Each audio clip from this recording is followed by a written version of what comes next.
Hi, Louie. Still in Wisconsin. How you doing in Vegas? Been hanging out, like everybody Yeah, else.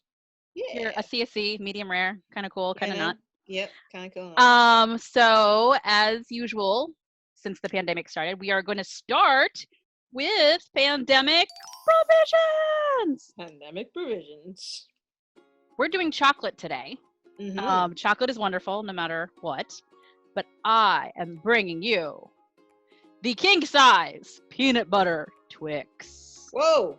I love the Twix a lot, but I don't get it very often because if I did, I'd be 8,000 pounds. It's delicious.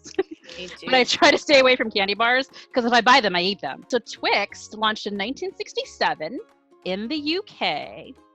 And I didn't know if you knew this or not, but Twix is actually a matchup. So it's kind of like Brandolina or Lolu. It's a mashup of two words, twin and Bix.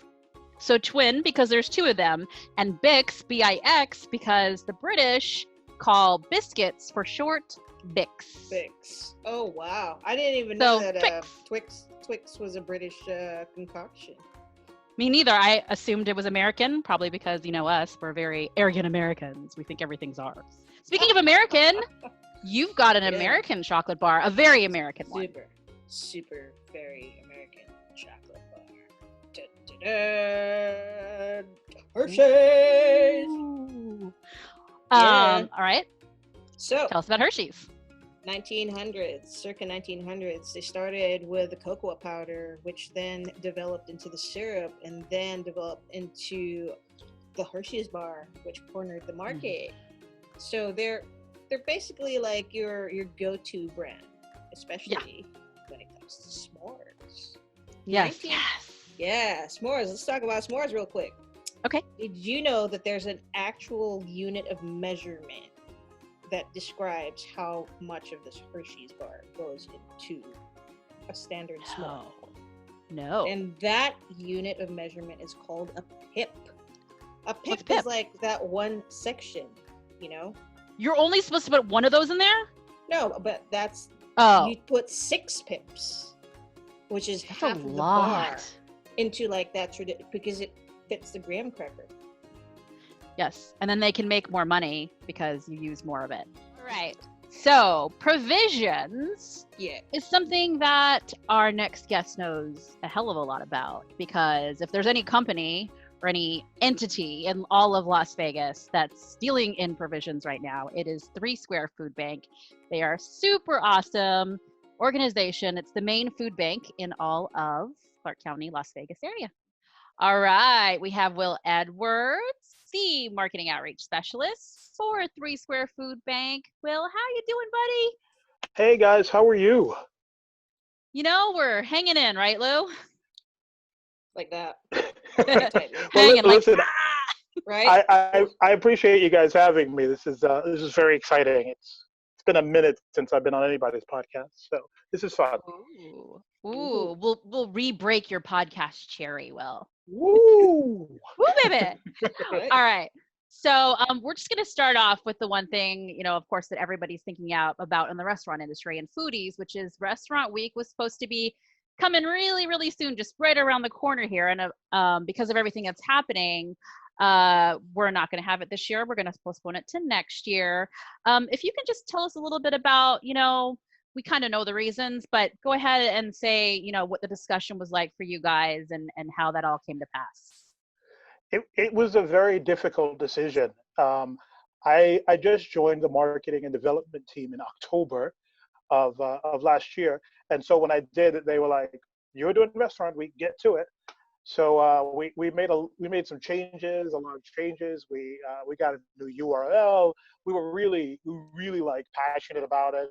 Um, it was my Yeah. baby, Oh, and and so much work between the marketing department and development to really, make this year the best, restaurant week year ever. And then this happens, and we waited for a while because Mhm. we really didn't want to believe that we wouldn't be able to do it because Las Vegas Restaurant Week, it's a staple in Las Yes. Vegas.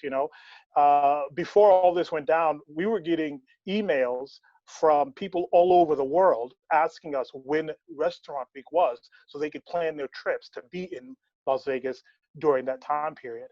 Um, so it wasn't an easy decision to make, but I think everybody understands that we thought the best way to do it is to just go ahead, hold it off, and when we come back in 2021, we're gonna knock it out of the park. right. Right. So hopefully before June of next year, we'll be way good by then, hopefully. Um, is that the reason why you decided to just go with next year as opposed to, trying to do a couple of months or doing it in the winter or that kind of thing because you're just, you wanted to give yourself plenty of time just in case? Well, a few things. One thing was I didn't really think that we still be in this coming up to Mhm. June. I really was hoping and praying, little baby Jesus, please let this be over by June so that we could have restaurant week and the whole idea would have been, hey, let's celebrate Las Vegas coming out of this thing with restaurant week. But that didn't happen, and because we're just living in such unpredictable and uncertain world, I don't even know what next week is going to look like, Yeah. never mind September, November. So we just thought, for the integrity and safety of people going out and the integrity of the brand, we just hold it off and wait. And let me say something else. There's a lot of work that goes into restaurant week. Before this happened, I was up to about 205 restaurants that had verbally Oh, agreed to be part of it. And wow. so to you got to go through all the stuff all over again now to Right. revamp it. So, although it was sad that my baby has to wait another year, I think it's just best for everybody. So obviously the best thing about Restaurant Week is that it's such a great fundraiser for Three Square, and now more than ever, we need these fundraisers to feed people. But the second best reason is, of course, the food. So So good. I Right. was there anything, that you could tell us, that's not super secretive, or maybe you could tell us because we're chefs and we deserve to know. Anything that was new this year that you were really excited about, or was it the fact that you had like more diversity or more restaurants, or what was like one of the things that we can look forward to for next year that might be different than other restaurant weeks in the past? I was really working very hard on uh, getting neighborhood restaurants aboard. Mm, In the past years, it had been heavily strip and heavily hotel casino restaurants. So I was really, really pushing very hard. I think we were up to about 75 different neighborhood restaurants who verbally said that they were going to come aboard.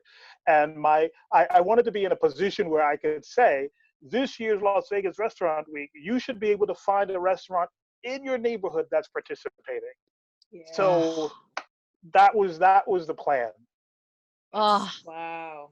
So, I mean, just like for reference, like last year, how many restaurants participated versus supposedly this year?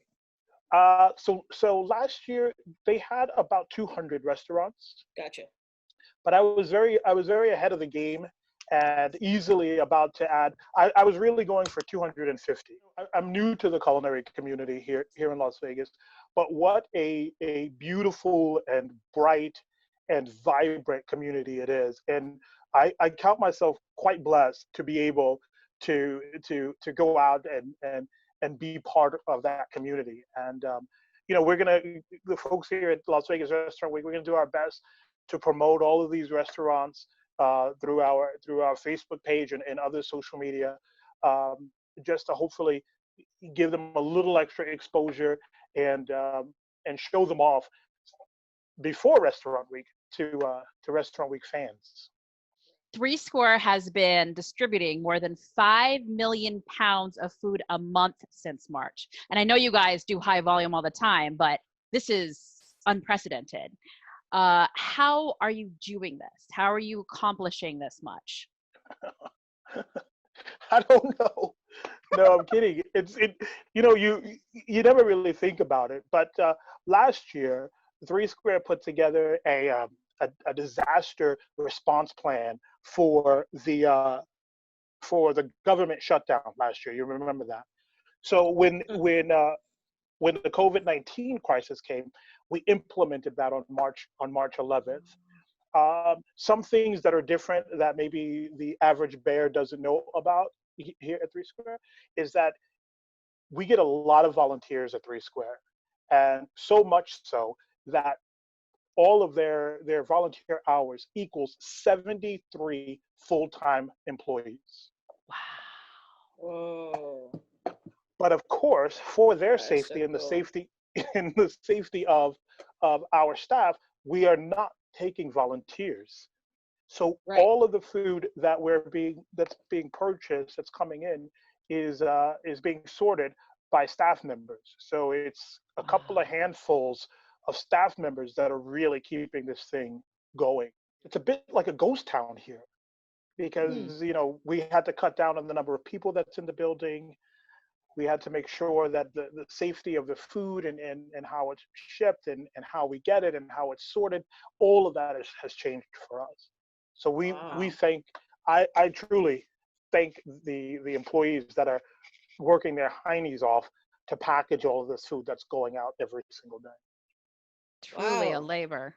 So like I'm just like picturing it because like in every like volunteer situation usually like there's like so much good vibes and all that, but how do you counter this like whole ghost town feel and like keep the morale up?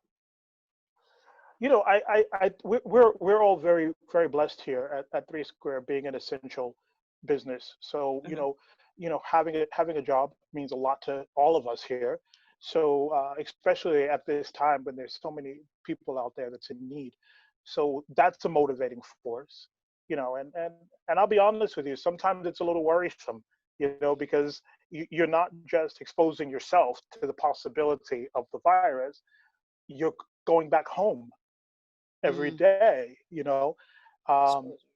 and so the support of our families as well has been quite tremendous. How long will these distribution sites be open? Are they indefinite and as long as we need them, or how is this going to work out and be able to keep sustaining itself? Well, it changes every day. Right now, just on food, we're spending probably $50,000 a week. But if anybody is out there and they need help, they should definitely go to threesquare.org/help, and you can get the list of any of the changes or any of the distributions where everything is going, including CCSD's, feeding kids breakfast and lunch during this time. And will our community of listeners they're foodies and food lovers, but much of our listeners are most of them are chefs and people that Yes. work in restaurants and cooks and restaurateurs and Yes. dishwashers and all those great people. What can we do? We're a very helping community.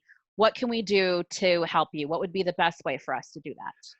I mean, I think for right now, if people have money, it goes a long way, and we still can provide 3 meals for every dollar that gets donated. And because of our relationship with Feeding America, our purchasing ability is so much higher that 94 cents on every dollar donated goes right back into purchasing food. So that's a great percentage. Um, the other thing is, I put this out, and I'm gonna put it out even more, is that if anyone's out there, any restaurant, any chef, and you have specials or anything of that nature that you would like us to promote and help you with, send it over to me. wedwards@threesquare.org. Awesome. Love that. Thank you so much, Will. All right. So we're going to move on to our segment, show and tell. And you're really the second non-chef that's been on it. So as the second non-chef that's in it, what are you bringing to show and tell? So I was so frightened because I am not a chef. And I love to cook, though. I do love to cook. I guess I'm a home cook, and I love to cook for my wife and my family and my friends. But I was really nervous. And something that you guys may not know is that I started and I ran a comedy show downtown Las Vegas for 4 years. So I thought to myself, show and tell. What's the silliest thing that I have in my kitchen that I use? Here it comes. You ready? Okay. All right. And you tell me what you think these guys are. Oh my. Are they bag clips? No. No. I feel like they're supposed to like hold the lid up or something. You got it. Louie's the winner. Ding, ding, ding, ding, ding. Hold the lid up for what? So you basically, you put it on the edge of your pot, and then the lid can sit on his neck so that you can keep the heat in the pot and not over, it doesn't boil over. So I bought those guys. So no boil over. They're called and do you actually use lid lifters? Okay. Do you use them a lot, or is it just more like kitschy and it's funny? I do use them. Use them. I mostly use them when I make ribs. What? Why is that? Because I live in an apartment, so I can't grill. So I boil my ribs in ginger ale, and because of it, it bubbles up and all that kind of stuff. So I use my little guys. Keeps it from bubbling over. Quick question. Yes. What kind of barbecue sauce do you use as a base to doctor up? I use Sweet Baby Ray's. Oh, me too. And then I put in there like everything in my fridge, and then everything in my cabinet. Right? I know. It's like it's the seasonal barbecue sauce. Put everything in my fridge. It's whatever. Awesome. Exactly. Whatever's in there goes in. Honey, orange juice, lime, all sorts of stuff. Right. But we love it. I usually doctor mine up with kick it up, the spice level a little bit up with some cayenne. Put a little bit more vinegar so it's nice and tangy. Yeah. I like that. Okay, we've got Will Edwards from Three Square Food Bank doing on the fly 60 seconds rapid fire questions. Will, are you ready? I think so. Starting now. Louie. Favorite pandemic snack? Barbecue Lay's potato chips. Childhood food craving? Oh, pickles. First thing you'll do when this quarantine is fully lifted? Go out and have some Thai food. Dream place to travel and eat? Oh, Italy. Your best self-care practice? Keeping my routine the same as it was before the pandemic.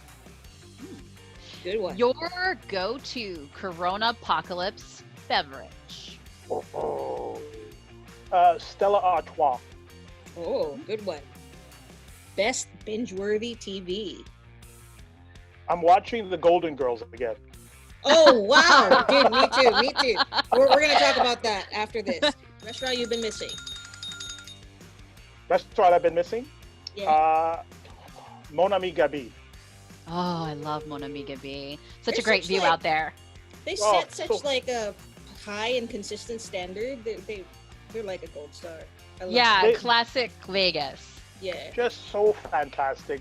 Everything from the young lady that's standing at the welcome stand and takes your, you check in, right up to the end of the night. Just fantastic. Yeah, that's a Let Us Entertain You restaurant, and Mon Ami Gabi and the other Let Us Entertain You restaurant was the one that I used to work for, Joe's Stone Crab. Both of those have just the best customer service. Super consistency when it comes to the food. You know what you're getting every single time. You're always going to get the same badass stone crab, the same crab legs. Just like with Mon Ami Gabi, you're gonna get like the amazing steaks and like the amazing like omelets and the whole thing every single time. They're so consistent. Favorite cooking music jam? 90s R&B. Yeah. I don't want no scrub. Scrub is a guy that can't get no love from me. On the passenger side of his best friend's ride, trying to holler at me. I love it. Louie, what did you want to say about Golden Girls? Golden Girls. Oh, it's like my go-to show, dude. Want to veg out and all that. And I love how it was filmed so long ago, and it was like built for like the CRT TV, so it doesn't really fill your full frame. The quality is like so bad, but the jokes are so timely and just so hilarious. It just makes you want to watch more. And what I love about the Golden Girls is how smart the comedy was. Yeah, that was good writing. It's like super good. Such great writing. One of the major silver linings of this time right now is that time to go back to some of those TV shows. Will, the last thing that we're going to ask you is to go ahead and sell it for whatever you want. You could sell it for 3 Square Food Bank, whatever you need, what you want to talk about, anything. It's your time. Excellent. Thank you. So first of all, I appreciate you guys having me. Second of all, 3 Square is going to be here as long as there are people that are hungry here in Southern Nevada. We're going to be here. So if you need help yourself, just go to 3square.org. It's pretty self-explanatory when you get there. If you have any money, and it doesn't matter how much you have, $1 goes a long way. So you can also donate on the site. I'm going to say this, and I don't want it to sound negative, but there are people out there that are taking advantage of other people during this time. If you're going to donate through our website. Don't do it through other places. We're not making flyers and all that kind of stuff. So if you see any of that stuff, just go to the website and donate through the website. And when Restaurant Week comes back, get out there. Have fun. Yeah. Eat. Support our local restaurants. They're going to need you. They need you right now as well. So take out, order it in. Just do what you can to help out. Well, you are fabulous. Thank you so much. And Louie and I definitely want to say thank you so much to all your employees, the volunteers that are out there, like that are with your, the groups that you get together with, like the churches and Metro and all those people. I see all those amazing videos out there. They're fantastic. They're fantastic. So much from the bottom of our hearts. And please reach out to us. If there's anything that you need at all, we're here. The restaurant community's here. If there's things that you can think of that we can help you with, please don't hesitate to ask us. Well. Will do. Love you guys. This was a lot of fun. And thank you so much for having me.